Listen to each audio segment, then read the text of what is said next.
ఈరోజు రాష్ట్ర కమిటీ పిలుపు మేరకు అఖిలపక్ష వామపక్ష విద్యార్థి సంఘాల ఆధ్వర్యంలో ఆర్మూర్లో బంద్ను నిర్వహించడం జరిగింది.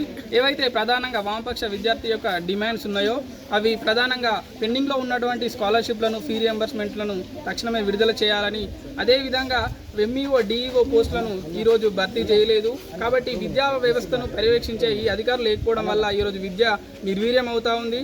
అదేవిధంగా మధ్యాహ్నం కళాశాలల్లో మధ్యాహ్న భోజన వసతిని కూడా కల్పించాలని వామపక్ష విద్యార్థి సంఘాలుగా మేము ఇందు అజెండాలో పెట్టుకోవడం జరిగింది.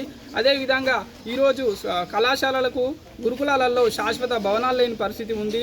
ఈరోజు 10 ఏళ్ల నుంచి ఏమీ చేయలేదు కేసీఆర్, నేను వచ్చిన తర్వాత చేస్తా అని విర్రవీగినటువంటి రేవంత్ గారు వచ్చిన తర్వాత విద్యా వ్యవస్థ మీద దృష్టి పెడతానని సంవత్సరంన్నర గడుస్తున్నప్పటికీ ఇంతవరకు ఎటువంటి పరిష్కారం చూపలేదు. కాబట్టి ముఖ్యమంత్రి గారు వెంటనే ఈ యొక్క సమస్యలను పరిష్కరించాలి. అదేవిధంగా ఇప్పటికీ కూడా విద్యాశాఖ మంత్రి లేని పరిస్థితి ఉన్నది రాష్ట్రంలో. తక్షణమే విద్యాశాఖ మంత్రి నియమించాలి. ఏవైతే విద్యార్థి సంఘాలు ఏవైతే చేస్తున్న డిమాండ్లు ఉన్నాయో వాటిని ఖచ్చితంగా నెరవేర్చాలని ఈరోజు వామపక్ష సంఘాల ఆధ్వర్యంలో మేము మద్దతు తెలుపుతాం.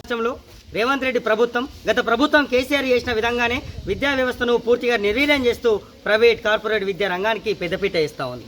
ఈరోజు ప్రభుత్వ స్కూళ్ళలో మౌలిక వసతులు లేవు, ప్రభుత్వ స్కూళ్ళల్లో పిల్లలకు సరైనటువంటి బాత్రూములు లేవు, బిల్డింగులు లేవు, మధ్యాహ్న భోజనం సరైన విధంగా అమలు అవుతలేదు, మధ్యాహ్న భోజన కార్మికుల ఇబ్బందులు ఉన్నాయి, పోస్టింగ్లు లేవు, పిల్లలకు 100 మంది పిల్లలు ఉంటే 2 టీచర్లు ఉన్నారు, వేలాది మంది పిల్లలు ఉంటే 4-5 బాత్రూమ్లు ఉన్నాయి, లేకుంటే ఉపాధ్యాయులు ఉన్న చోట పిల్లలు ఉంటలేరు, పిల్లలు ఉన్న చోట ఉపాధ్యాయులు ఉంటలేరు.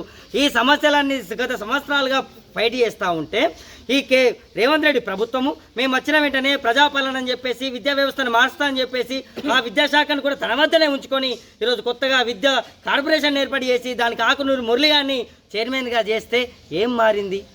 ఈరోజు విద్యార్థుల భవిష్యత్తు మారిందా?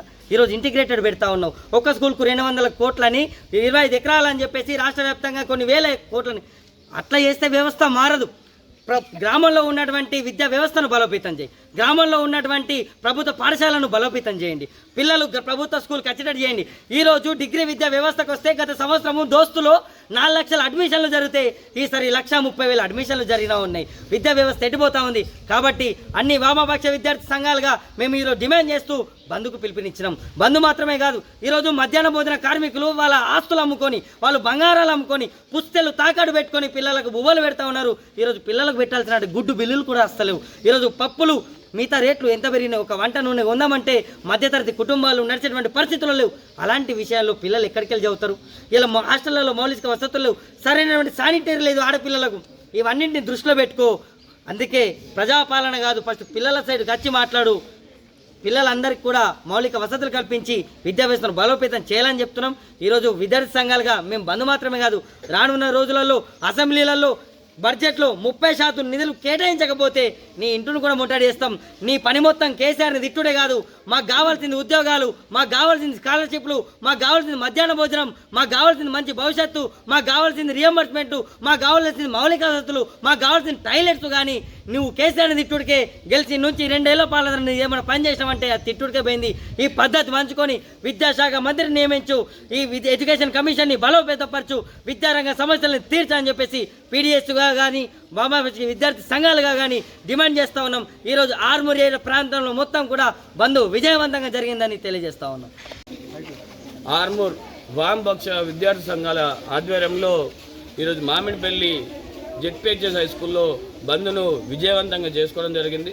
ప్రధానంగా ఈ బంద్ రాష్ట్ర వ్యాప్తంగా కూడా వామపక్ష విద్యార్థి సంఘాలుగా ASFI, SFI, PDSU, AIPSU, PDSU, AFDS, ASB ఇలా వామపక్ష విద్యార్థి సంఘాలన్నీ కూడా ఈరోజు బంద్కు పిలుపునివ్వడం జరిగింది. ప్రధానంగా రాష్ట్రం ఏర్పడి దాదాపు 18-15 నెలలు గడుస్తూ ఉన్నప్పటికి కూడా ఈ రోజు వరకు కూడా విద్యారంగ సమస్యలన్నింటినీ కూడా ఎక్కడ వేసిన గొంగలి అక్కడలాగే ఉంది. ప్రధానంగా రాష్ట్రంలో ఇటు టీచర్లు పోస్టులు భర్తీలు కాక లేదా ఎంఈఓ, డిఓ పోస్టులు ఇవన్నీ కూడా ఇప్పటికి కూడా కేవలం ఇన్ఛార్జిగా మాత్రమే నియమిస్తున్న పరిస్థితి మనకు నెలకొంది. ప్రధానంగా రాష్ట్ర ప్రభుత్వం గత 3 సంవత్సరాల నుంచి కూడా ఫీజు రియంబర్స్మెంట్, స్కాలర్షిప్లు విడుదల చేయకపోవడం వల్ల దాదాపు 7,500 కోట్ల రూపాయలు ఈరోజు పెండింగ్లో ఉన్న పరిస్థితి మనకు కనిపిస్తూ ఉంది. ఇంకో పక్క బెస్ట్ అవైలబుల్ స్కీమ్స్ కింద ఈరోజు వరకు కూడా రాష్ట్ర ప్రభుత్వం దాని నిధులు విడుదల చేయలేకపోయింది. మరోపక్క ఈరోజు పాఠశాలలలో అనేక మౌలిక సదుపాయాలు, అటు వాష్రూమ్ కావచ్చు లేకపోతే ఇటు టీచర్ పోస్టులు కావచ్చు, ఈరోజు అనేకమైన సమస్యలతో కూడా ఈరోజు కొట్టుమట్టాడుతూ ఉన్నది.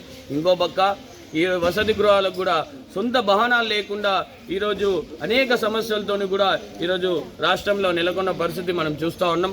ఇవన్నీ దృష్టిలో భాగంగానే, నిరసనలో భాగంగానే ఈరోజు రాష్ట్ర వ్యాప్తంగా కూడా వామపక్ష విద్యార్థి సంఘాలు బంద్ను పిలుపునివ్వడం జరిగింది.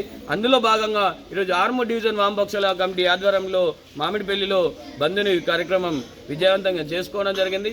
ఇప్పటికైనా కూడా రాష్ట్ర ప్రభుత్వానికి డిమాండ్ చేస్తూ ఉన్నాం, వెంటనే స్కాలర్షిప్లను, రీఎంబర్స్మెంట్లను విడుదల చేయాలని చెప్పేసి, దాంతోపాటుగానే ఖాళీగా ఉన్న టీచర్, ఎంఈఓ, డిఓ పోస్టులను కూడా వెంటనే భర్తీ చేయాలని చెప్పి, మరి ముఖ్యంగా వసతి గృహాలన్నింటినీ కూడా సొంత భవనాలు నిర్మించాలని చెప్పేసి, దాంతోపాటుగానే ప్రభుత్వ ప్రైవేట్ పాఠశాలల్లో ఏదైతే సమస్యలు ఉన్నాయో, మౌలిక సమస్యలు అవన్నిటిని కూడా వెంటనే పరిష్కరించాలి. దాంతోపాటుగానే విద్యాశాఖకు ప్రత్యేకమైన మంత్రిని నియమించాలి. మరి ముఖ్యంగా ఈరోజు ప్రైవేట్ విద్యా సంస్థలు ఫీజులు విచ్చలవిడిగా దోసుకున్నప్పటికీ కూడా ఈ ప్రభుత్వం ఎలాంటి చర్యలు తీసుకోలేదు. కాబట్టి ఇప్పటికైనా ప్రభుత్వం వెంటనే ఫీజు నియంత్రణ చట్టం తీసుకొచ్చి ప్రైవేట్ పాఠశాల యొక్క ఫీజులను కట్టడి చేయాలని చెప్పేసి కూడా ఈరోజు ఆర్మూరు వామపక్ష విద్యార్థి సంఘాలుగా మేము డిమాండ్ చేస్తూ ఉన్నాం. లేని పక్షంలో పెద్ద ఎత్తున ఆందోళన కార్యక్రమాలు కూడా చేస్తామని చెప్పేసి ఈ ప్రభుత్వానికి హెచ్చరిస్తూ ఉన్నాం.